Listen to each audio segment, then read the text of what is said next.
여러분 안녕하십니까? 김왕식입니다. 오늘은 2021학년도 수학능력시험을 보는 날입니다. 수험생 여러분 참으로 고생 많으셨습니다. 제가 지금 여러분들이 보고 계시는 화면에 수학능력시험 해놓고 구겨진 종이가 보여질 것입니다. 그렇습니다. 여러분들은 지금까지 이렇게 구겨진 것처럼 아주 힘들게 시험 준비를 해왔습니다. 오늘 시험 잘 보시고 이제 반듯한 모습으로 펼쳐진 삶을 살게 될 것입니다. 오늘 수학능력 시험을 보면서 여러분들에게 꼭 알려드릴 것이 있어서 몇 말씀 드리려고 합니다. 제가 과거 현직 교사로 있을 때 수학능력 시험 정감독을 해왔습니다.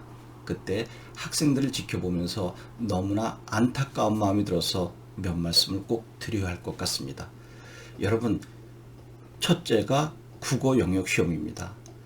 이때 여러분들의 능력을 마음껏 발휘하는 사람이 거의 없습니다. 그것은 너무나 떨려서이죠. 여러분, 항상 시험 보기 전에 적어도 10초, 20초 정도 눈을 감고 명상하시기 바랍니다. 나는 시험을 잘 볼 수 있다. 편안하게 볼 수 있다. 라고 생각하시고요. 제가 오늘 이야기하고자 하는 바는 반드시 어려운 문제는 나중에 풀어라 하는 것입니다. 순서대로 풀되 맨 마지막까지 쉬운 문제부터 풀어라. 그리고 제일 어려운 문제는 맨 나중에 풀어야 한다라고 하는 것을 명심하시기 바랍니다. 극상위권 아이들은 이것으로 인해서 한 등급이 왔다 갔다 할 것이고요. 그리고 중상위권 아이들은 적어도 2등급 정도 왔다 갔다 하지 않을까요? 이유를 설명해 드리겠습니다.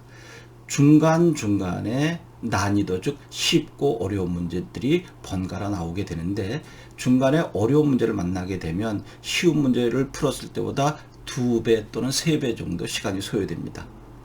그런데 시간이 점점 흘러가는 과정 속에 문제가 풀리지 않을 때 여러분들은 상당히 불안해지기 시작합니다. 그렇게 되면 계속 시간을 보게 되고 또 문제를 푸는 과정 속에 뒷문제를 보게 되면 뒷문제는 쉽습니다. 그러다 보면 앞에 문제를 푸는 과정 속에 뒷문제를 또 풀고 있거든요. 이런 경험을 안 해본 사람은 거의 없을 것입니다. 그리고 이상하게 국어 영역 같은 경우는 맨 마지막 지문이 쉽습니다. 그러면 중간에 어려운 문제 때문에 시간이 많이 소비되어서 뒤에 문제를 쉽게 풀 수 있는데도 시간이 부족하다면 여러분, 지문은 마음이 흔들리면 잘 읽혀지지 않는 거 알죠? 계속 마음이 붕붕 떠서 여러 번 읽어도 지문의 내용을 파악할 수 없게 된다는 것입니다. 그러니까 그것을 먼저 풀었다면 편안한 마음으로 쉽게 해결했을 텐데 마지막에 시간이 몇 분 남지 않은 상태 속에서 쉬운 지문을 만난다 할지라도 내용이 파악되지 않아서 그냥 찍는 경우가 있거든요. 그럼 적어도 2-3문제를 그냥 놓치게 된다면 한 등급을 놓치게 된다는 것입니다. 여러분 다시 한번 말씀드릴게요. 항상 순서대로 풀되 쉬운 문제부터 풀고 어려운 문제는 맨 마지막에 풀어라. 정말 이해가 안 돼서 속된 말로 찍어도 괜찮지 않나요? 그런데 쉬운 지문이 맨 마지막에 있어서 풀면 맞히는 것인데 찍어서 틀린다면 이것은 큰 낭패가 아닐 수 없죠. 그 다음에 두 번째로 첫 번째 시험 보고 난 다음에 설령 잘 못 보고 또 실수한 것이 있다 할지라도 두 번째 시간에 생각하지 말라라고 하는 것입니다.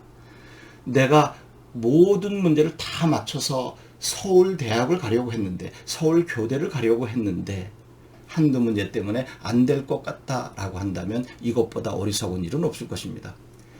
첫 번째 본 시험은 그때 끝내고 두 번째 최선을 다하고 두 번째 본 다음에는 세 번째 시간에 두 번째 본 시험 내용을 생각하지 않는 것입니다. 제가 이야기한 두 가지만 여러분들이 명심해도 오늘 좋은 결과를 얻게 될 것입니다. 특히 교육대학을 준비하는 수험생 여러분, 오늘 시험 잘 치르고 내일 경교대를 볼 것이고요. 또 모레는 전주교대를 볼 것입니다. 계속 면접 시험이 나오게 되는데 시험 끝나자마자 여러분들은 최선을 다해서 면접 준비를 해야 할 것입니다. 그리고 면접에 도움이 필요하면 언제든지 저희 연구소로 전화 주시면 정성껏 답변해 드리도록 하겠습니다. 여러분, 제가 이야기한 두 가지 명심하시기 바랍니다. 오늘 최선을 다해서 좋은 결과 얻길 기도합니다. 고맙습니다.